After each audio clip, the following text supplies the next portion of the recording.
Okay, good morning. Today I'd like to talk to you about how to create initial ideas. Now the task is really straightforward in my opinion, but some people have been struggling with it, so I've produced this video to show some examples.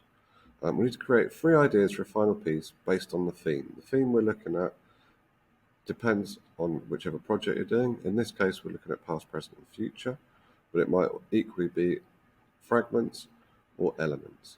Look at your artist researches and take ideas from these. When we look at artists, you do a response, and from your response you get an idea of how the artists work. What we want to do is try and use these to inform our ideas. And we're going to fill a page with sketches and we're going to do some annotation to explain them. So here's an example of a student's work. You can see there's a drawing here of a face, and it's been fragmented into different geometric shapes. And you can see that's linking to one of the artists that this student has looked at, and the artist is Gordon Magnin. So you can see the shapes in the face there, and you can see how that informs the ideas here. Now, there's another idea where it looks like it's been put behind shattered glass. So again, another sketch has been drawn, and the idea has been explained. And another one where it looks like something is melting all over the face. Now, once these ideas have been drawn out, the next stage is to use Photoshop to try and create with your own pictures what that idea might look like before you turn it into the final piece. There's one of the developed ideas.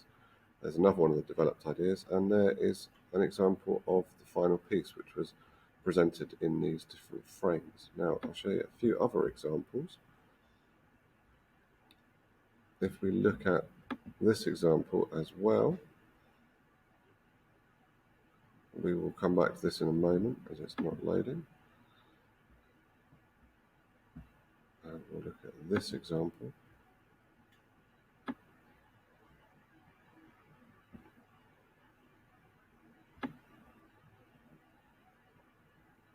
So as you can see, the idea is sketched out. It doesn't have to be wonderful drawings. And then the idea is then developed into a photo shoot. So you can see the idea was to have the person standing on the cliff, and then the photo shoot has been taken with the person standing on the cliff. Now, I can hopefully show you one more example.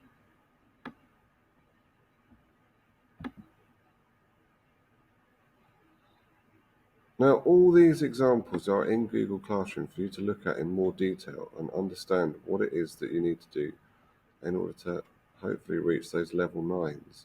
Now, here's the idea. So, small pieces of the face have been displayed on broken mirrors, and they're hanging from this piece up here.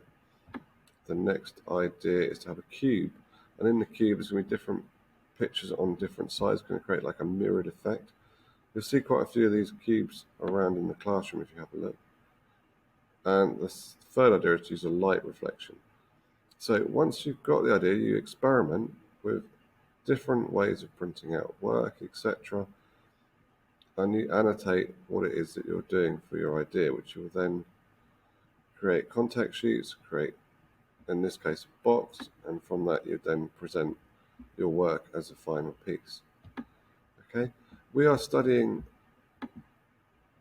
art, and this is an art-based subject. You're being creative. Now, creating ideas can be as simple as drawing them down, writing about them, but it is worth a quarter of the marks that you are awarded for your GCSE in photography. It's very easy to copy another artist and do responses to them. It's quite easy to go out and take photo shoots, but coming up with the original ideas yourself of what to use for the theme is the hardest challenge. So have a look at some examples and see what you can get on paper. Once you've sketched something out, obviously you can then use that and you can change it and adapt it. Just get out there, start sketching, and good luck with your ideas. Okay, thank you.